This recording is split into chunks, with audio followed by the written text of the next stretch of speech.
be a little tedious at times, but I think we all know that accurate, valid, reliable measures are really the key to the data that we then use to do models, test hypotheses, evaluate interventions, and so many other things. So it is an important place to start. And thank you for your really nice introduction. Just mentioning NeoCanDo, it has been a data warehouse that we have been able to keep up for many years.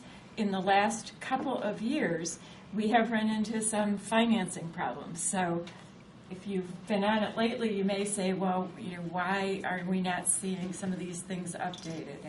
And that's the issue. So any leverage you can help with by convincing people that this is a resource that needs to be financially supported, or any ideas you have for us on a business model to keep it going would be terrific, because we've been studying that problem. But today I wanted to talk about a particular problem or issue which has to do with the delineation of the units that are the basis for either measuring or examining the impact of neighborhoods in a lot of social and public health research.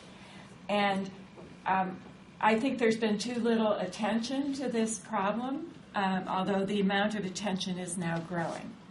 But in the past, researchers have often adopted a convenient unit to represent neighborhoods in their research, often a statistical unit such as the census tract, or some other kind of administrative unit such as a zip code, or maybe the boundaries that the city has assigned to neighborhoods.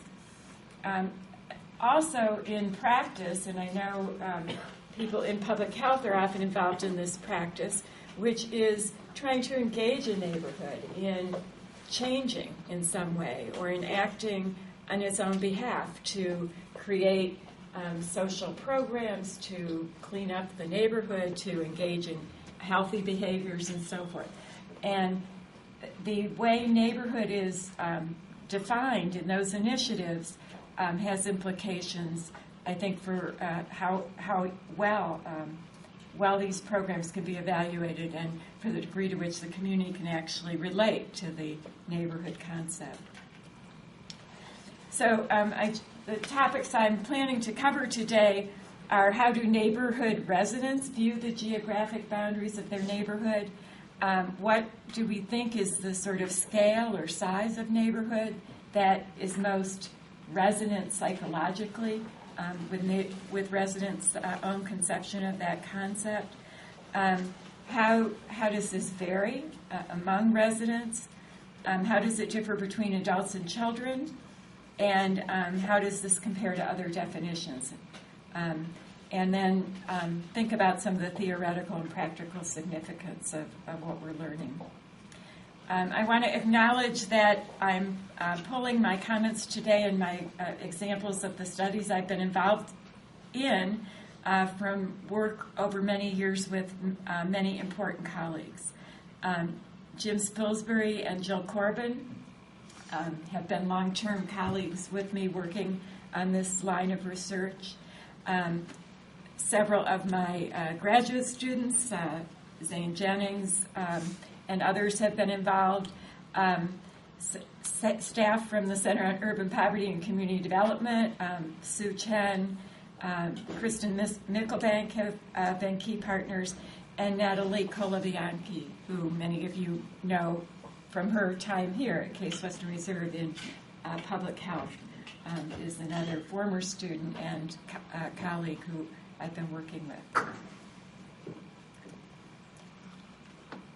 So why do neighborhoods and the unit that we use as the definition of neighborhood matter? And it matters for a number of reasons. Community interventions or community action programs make assumptions about engaging residents in these actions or having an impact on the residents as a result of that engagement or action. Another problem that's been noted in the literature about the unit we choose for neighborhood is what's called the modifiable. I think I have the wrong initials. It's MAU, the modifiable area unit problem. I have a typo there, which is known to occur because if you change the size of the neighborhood units that you're correlating in correlational studies, you'll find a different correlation value. So if you use really large units for your neighborhood aggregations and you correlate two variables on those large units, and then you try it again with smaller units, you may get a very different correlation. So that's been known as the modifiable area unit problem. That's a very long-standing problem in the geography literature. It more recently in the sort of social and public health literature has that's not been the primary concern. The primary concern now is the unit valid for the purposes that we're taking a look at it. Can I answer a question on that? It's a really fascinating methods challenge. Is it because if it's a larger unit, the variability of whatever it is that you're measuring within that area is high, that there's a high variability in that phenomena, such that when you go down to a smaller unit, the association looks different? Is that what's behind it? Yes, and I'm going to show just a picture of one example, but it has to do with variation within the unit, right? And so if you're, you'll see a little picture of it. Yeah, thank you. There are so many reasons, actually, because some of the studies that found that they'd use the same large geography carved into larger units or smaller units, and you know the N changes. If you carve the geography into large units, your N is smaller also. Mm-hmm. It's both the sort of the measure that's yielded from these different size units and the difference between the units as well. So it's the between and within variance, I think, is what we'd be worried about changing.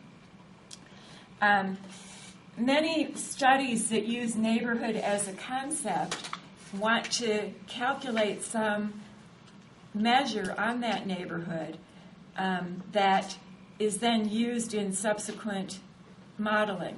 So, for example, we often say, does the socioeconomic status of a neighborhood have an impact on individual health, for example? Well, in that simple example, the reliability of the neighborhood measure is often ignored, but it is also important, and having the correct units can yield more reliable measures.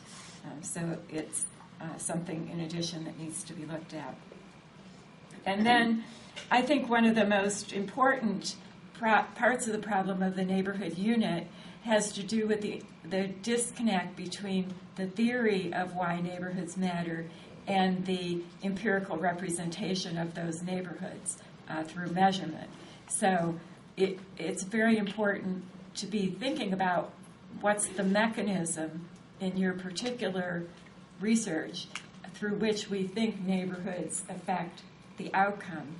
And that should be taken into account as we consider what neighborhood units to utilize in our research. So then just a quick aside, really, on some of the mechanisms that both the literature, theoretical and empirical literature, suggests the pathways through which neighborhoods affect people. One important mechanism is social interaction. We think neighborhoods matter in part because interactions take place at the neighborhood level that may be important in health and well-being and social behavior of the individuals who live there. These transmission processes are many possible mechanisms. One that gets a lot of attention in the literature on children and youth, is modeling behavior that might occur adults in the neighborhood modeling behavior for children, or peer influences that are shaped by where you live and what your space is. Some theories suggest that neighborhoods transmit norms and values through that social interaction process that can then affect behaviors such as a value of exercise or expectations regarding educational attainment. Another important theory about why neighborhoods matter falls under the concepts of social control. A very popular concept now is collective efficacy, if you're familiar with that concept. There's probably now about 50,000 publications out there that look at the effect of collective efficacy on things like health and child development and absolutely everything else, I think. And this particular mechanism relies on an expectation that neighborhoods have some degree of trust and capability of neighbors working together to control that immediate residential environment toward the values that those residents have. So that's commonly measured on neighborhood units. Another reason that neighborhoods may matter is the institutional capacity and the organizational capacity that exists within that boundary and has implications then for what the residents can receive or access or have the benefits, either positive or negative, actually, of being influenced by these institutions. So we often think of the schools in a neighborhood as an important way in which neighborhoods might affect outcomes for children. And any other institutions could be a part of that theory. In public health in particular, there is a mechanism having to do with exposure to things that might occur at a neighborhood level. And there's been some really increasing and good research on whether neighborhoods as conceived of in the sort of social sense are in any way the same neighborhood that should be thought about in this exposure sense, or whether a demarcated neighborhood is even the right way to represent some of these kinds of exposures. So there's a lot of work on that. A mechanism of neighborhood effects that hasn't gotten too much research is stigma. Some neighborhoods are stigmatized, and there is some evidence of address-based discrimination based on where people live, and subjective reactions to living in a stigmatized neighborhood, leading to behavioral outcomes, maybe through processes of being ashamed of having a particular identity based on where the neighborhood is, or based on how others perceive the neighborhood, and therefore the behavior of others toward the individual who lives there. So there's an interest in that, not too much research on that at this point. And finally, neighborhoods may matter because of where they're located, not what's internal to that neighborhood, but in a way what's external to that neighborhood. Where are they positioned vis-a-vis other phenomenon that could either spill over and influence or present barriers to people in that neighborhood from accessing things outside the neighborhood. This idea of, and in this example, we just see a neighborhood that's poor, and if we were ignoring where it was located, we might think, okay, I have a measure of that neighborhood's poverty, I'm going to use that in a model. But if this neighborhood is surrounded by other poor neighborhoods, that may have a different effect than if this neighborhood was surrounded by affluent neighborhoods. So it's not only important to be delineating the unit of the neighborhood correctly in research, but it may be important if there is spillover or locational effects in your theory to understand the neighborhoods around the unit that you're looking at and the distances. That one had animation in it. I forgot about that.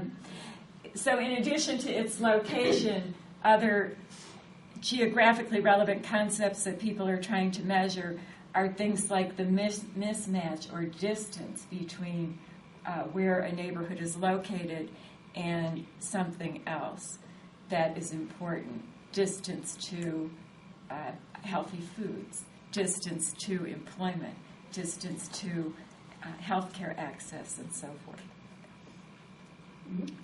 And then, so those are some of the theoretical mechanisms that would guide our decision about neighborhood units and ought to be in our heads as we're thinking about how we're going to operationalize the neighborhood concept.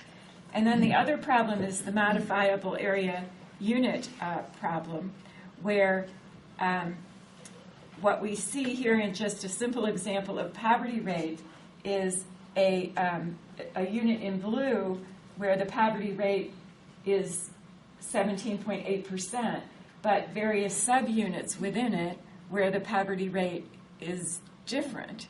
So the larger unit is having an average of what's in the smaller units.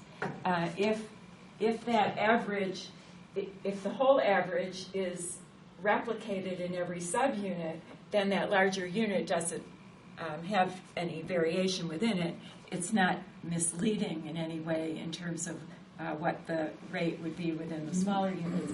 But oftentimes that's not true, and you have considerable variation within the larger units. So that's just something to be aware of and check. Okay, so now I want to get into a few of the studies that we've been doing and what we've been learning about some of these issues of neighborhood scale and what residents think and how these things differ and why they matter. So the first study I'm going to be drawing upon and using the data from, I wanted to tell you a little bit about it. It comes from a program called Making Connections, which was a program of the Anna E. Casey Foundation that took place in 10 cities over a 10-year period.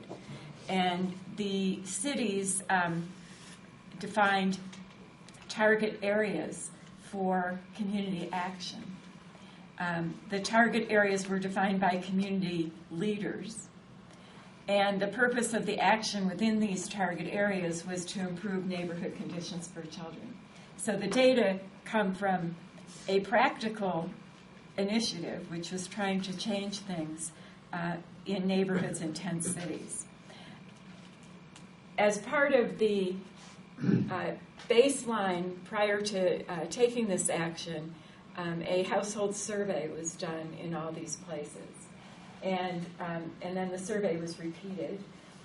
So we have a sample of approximately 5,000 households across these 10 cities that answered a lot of questions about their neighborhoods. And these were representative samples of the target areas.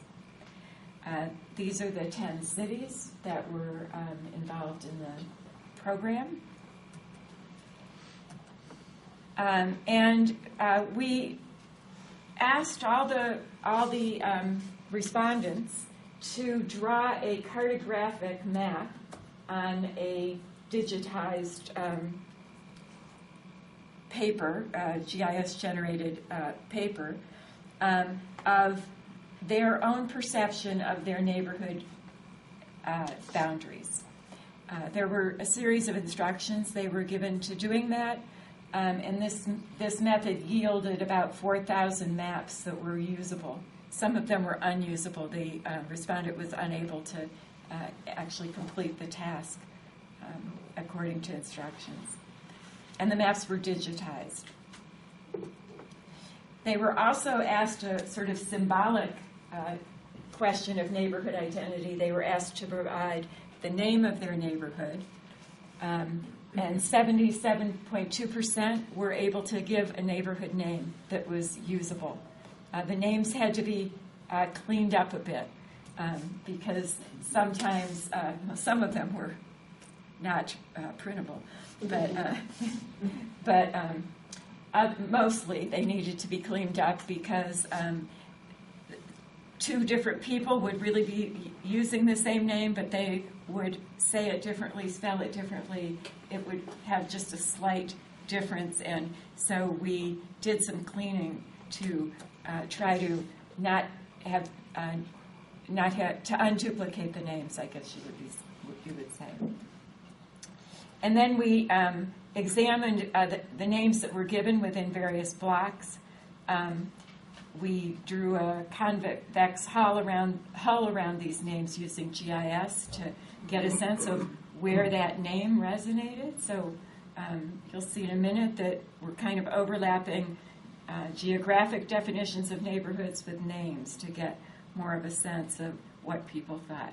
So we overlaid these names and these shapes in order to get a sense of the consensus among residents about their neighborhood definitions. So I'm just going to highlight a few of the findings from that work. This question, what is the size of people's neighborhoods, is kind of important because oftentimes researchers will use a census tract as a proxy for neighborhoods. It's convenient, and they may wonder, gee, is this even the right size for a neighborhood that would be psychologically or experientially meaningful to the population? Well, we found that the median respondent drew a map of 0.35 square miles. That's smaller than the median census tract in these sites.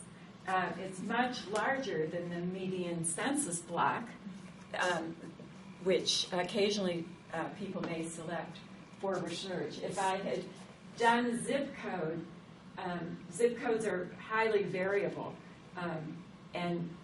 but unfortunately they're still used in research. I think they're not a very good proxy, but that would be much, much bigger than this.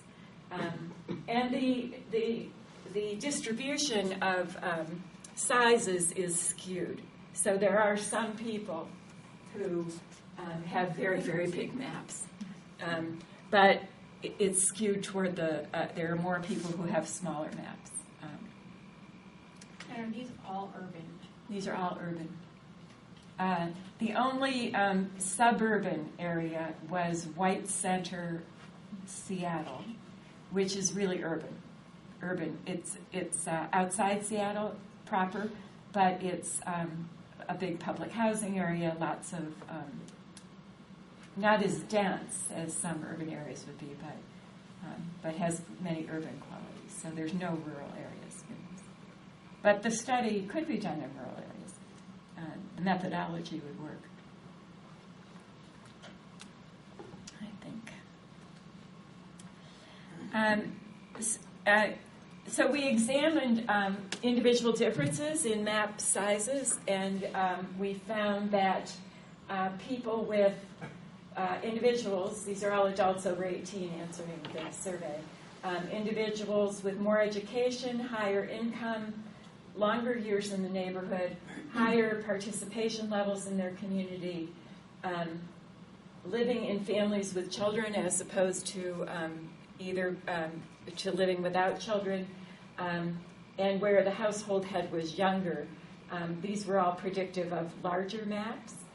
And at the level of the area that they lived in, so those were individual level predictors. This was a multi-level model. Areas with higher poverty, lower density, more multifamily housing, less land use, less mixed land use. In other words, more uniform land use, usually residential, and more collective efficacy. That also yielded larger map scale. we also found that the variation in map scale was somewhat more attributable to some of the characteristics of the area than the characteristics of the individual. So we do find probably some influence of the area on how large people think their scale is. So I guess we would say from this that if you're working in areas of lower density, you can assume people view their neighborhoods as bigger. If you're doing your research with more, wait, I have a feeling, I just want to check this. This should be less multifamily housing, because multifamily housing has a negative impact on map size. So I transposed that to, I added that stuff yesterday. So the takeaway is that people's self-perceived neighborhoods are probably somewhat smaller than we might have assumed, but there is considerable individual differences. But quite a few of these differences can be attributed to the nature of the place more than the characteristics of the individual, although the characteristics of the individual are also somewhat important. Yes? Hi, David. Were there questions on the personal mode of transportation used? No. I was No, thinking that and it was I understand why you would want to know that, yes. only- I'm only trying to that, remember if we had that variable. Certainly, I don't think we did. Okay. So, we asked people to identify the area that they called their neighborhood. We did not ask them about their travel through or within this neighborhood. But I should mention that some research that has studied neighborhoods has asked people, has defined a neighborhood for a person, saying, oh, this is where you could walk within 15 minutes, or this is where you could, I think that's been one definition used. So I think you're right. If you're going to define a neighborhood as based on where people can get to, you would certainly have to take into account whether they had an automobile or whether they were walking. But we've tended to try to eliminate that difference and get a conceptual definition of the boundary. So either through not using any concept of how fast can you get there in the definition. And I think you're bringing up something important because it's a little blurry in the literature, and it goes back to these mechanisms. If we think the mechanism is through perceptions and identity and interactions and mental processes, that gives a different desire for a neighborhood unit than if we think the mechanism is traversing space. So there's no right or wrong here, but I think it is being very clear about what we think the mechanism is. Because when we want people to traverse space, we need to know how they're moving through that space. So it would be very important. The naming of neighborhoods was also kind of interesting to us, and this had a lot of utility in the sites because every site had identified a target area, and this happens to be one of the major target areas in Denver, and they had identified this entire target area as their target area, and they were trying to get people organized, calling them out to meetings, trying to get them working together on programs to improve the neighborhood, not really being aware of how people named their neighborhood, what spaces people identified. Actually, the program was floundering quite a bit in terms of getting community engagement going.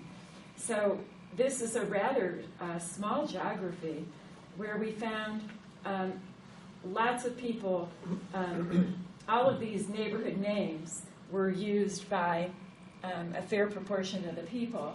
And if you used a convex hull around where the names were being given, what you also saw was considerable overlap. So there'd be quite a few people in this space saying their neighborhood was Baker, but other people in a much larger and more distributed space said their neighborhood was West Side, and these overlapped with significant numbers of respondents using the different names. And then you had other small spaces where there was a lot of contention about the name. And when we did some qualitative data gathering to try to find out more about what was underlying this, we would learn, for example, that previous residents may have called this neighborhood one thing, but newer residents of perhaps a different ethnic group or age group or something were calling it another thing.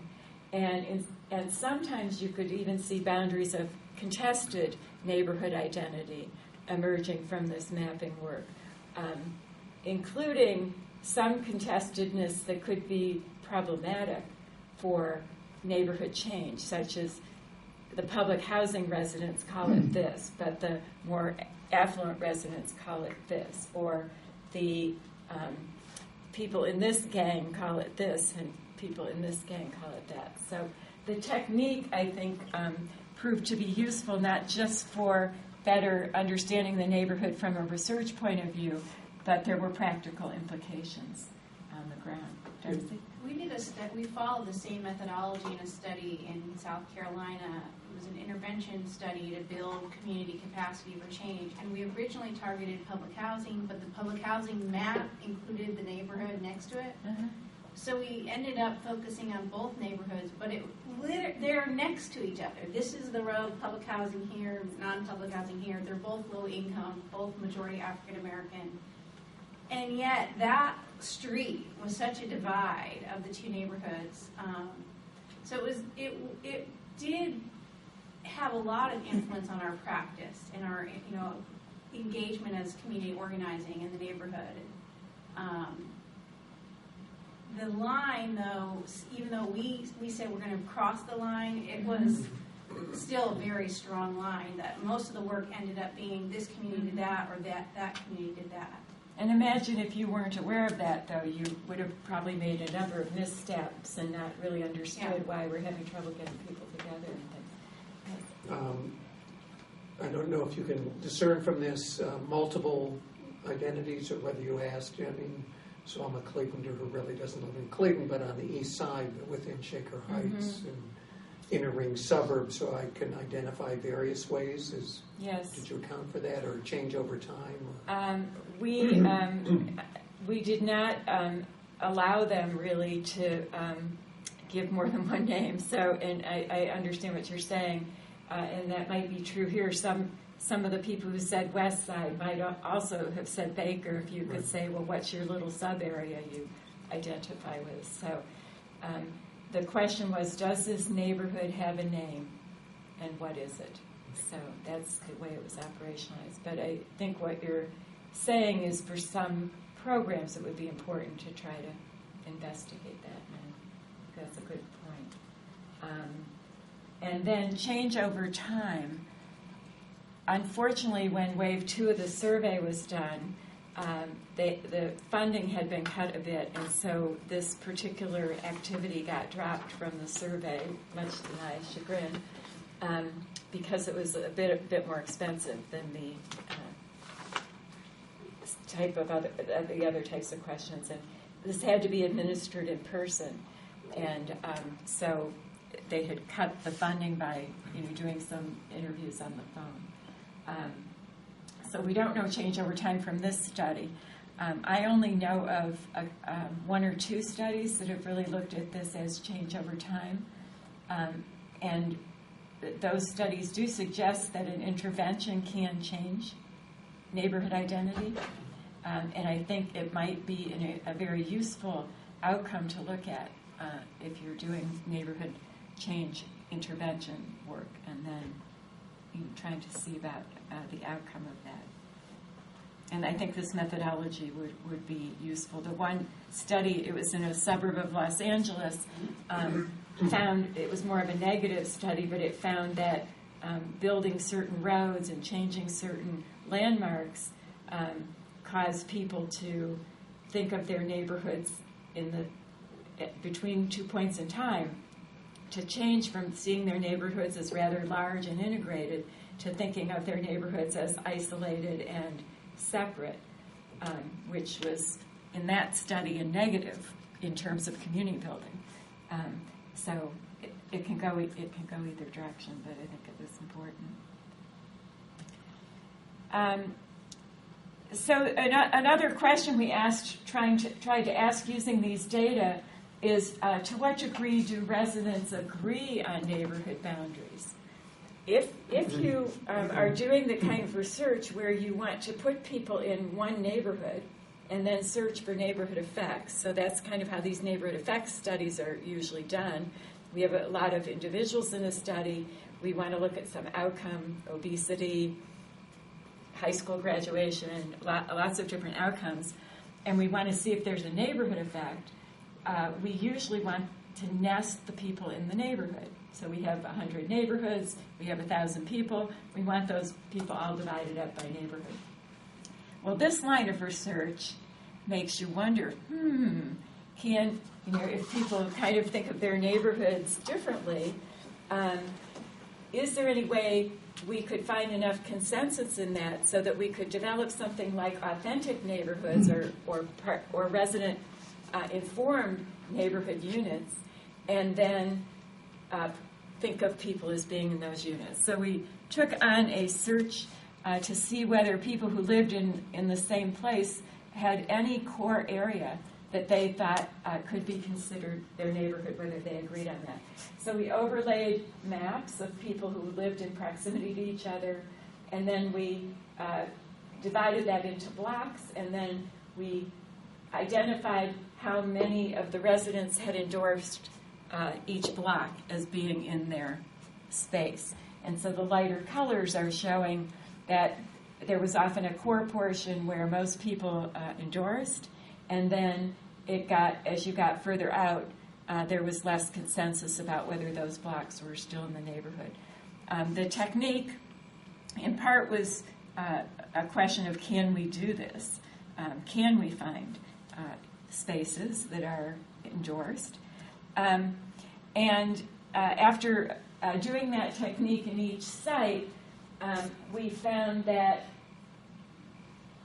if we grouped respondents according to the name they gave and then tried to see what the consensus would be among those people about what the space was that attributed to that name, you're still seeing an awful lot of overlapping. So separating, when we started out, we thought, let's use the residents. They'll tell us what the relevant boundaries are. We'll be able to carve the space up into real, we called them authentic neighborhoods. It was very naive. We'll be able to carve it up into authentic neighborhoods, and then we'll have this great research where we can use real neighborhoods, not census tracts. Well, this was an interim phase of that. It was useful on the ground to the people working in this space to have a more nuanced understanding of how people viewed it. But it didn't have that magic quality of turning into authentic neighborhoods easily. Nevertheless, we plowed forward to... question? Yeah, regarding the previous slide, didn't that mean that you can have more than one neighborhood coexisting in the same space? Yes. I mean, we usually conceptualize of neighborhoods as being distinct within geographic boundaries, but couldn't it be that they're more of a social construct and where you can have more than one neighborhood in the same space at the same time? Yes. I think that you're right on. I think that's definitely what it's telling us, making the 50,000 articles published that assume that all the geography can be carved up into separate units that are neighborhoods, I don't want to discredit it, because I think the fact that it's tending to show some really important things, we really have to hold on to that. But it does suggest we're missing the nuances, and in many cases, neighborhood effects may be more powerful than we think they are, certainly from a social point of view, because more powerful than we think they are, because we're really taking it apart in an inauthentic way in those studies. And I'm not in any way suggesting we shouldn't do those studies, but that we should also be doing studies that try to get at this more nuanced point of view. And then for action projects, we very much need to, I think, appreciate these nuances, or we could get the action wrong. So, yeah. But we went a little further to see whether we could take a survey data from these. This is the Providence target area. Those are all the locations of the survey respondents, the dots, and we took those consensus areas and allocated the respondents then to consensus areas that we found on the map through that overlay process. And you see here that sometimes a respondent, let me take a step backwards. In neighborhood effects research, commonly researchers want to capture a social or aggregate concept, I'll say collective efficacy. And so they calculate the mean collective efficacy for the neighborhood. And that becomes their best estimate of this true concept, a social concept called collective efficacy. And then they do some kind of multi-level modeling to see whether neighborhood collective efficacy is a factor that's either usually just predictive of some outcomes such as health or obesity or child behavior. And so they take the people within the boundary to calculate that unit. So that's what we were doing here, to see whether we could place the people within the boundary and make neighborhood calculations. And a simple concept that's common in neighborhood effects research is neighborhood instability or turnover. So this is just simply where we created all those resident-defined units within, in this case, 1, 2, 3, 4, 5, 6, 7, 8 sites. And we found indeed that there was variation in something like turnover across those units. We also found that we could correlate turnover rate. In this case, we correlated with collective efficacy and other research. That has already been established that residential instability is negatively correlated with collective efficacy. And